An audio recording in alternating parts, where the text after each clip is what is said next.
कल्पना आहे की चैत्यभूमीवर इंदू मिलचं जे आपलं स्मारक आहे जवळपास सिव्हिलचं वर्क हे 80% पूर्ण झालंय.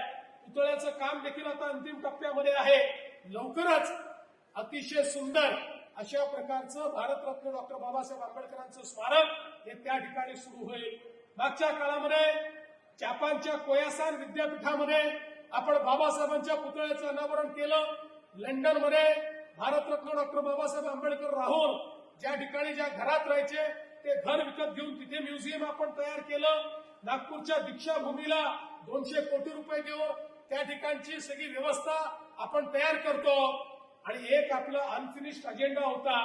मागच्या काळात जेव्हा मी लंडन स्कूल ऑफ इकॉनॉमिक्सला गेलो होतो त्यावेळेस त्यांना विनंती केली होती की या लंडन स्कूल ऑफ इकॉनॉमिक्सचे एक रिव्हियर्ड अशा प्रकारचे स्टुडंट एक स्कॉलर भारतरत्न डॉक्टर बाबासाहेब आंबेडकर राहिले आहेत. आणि म्हणून आम्हाला या लंडन स्कूल ऑफ इकॉनॉमिक्स मध्ये एक डॉक्टर बाबासाहेब आंबेडकरांच्या नावाचं अध्यासन तयार करायचं आहे. त्याला तुम्ही परवानगी द्या.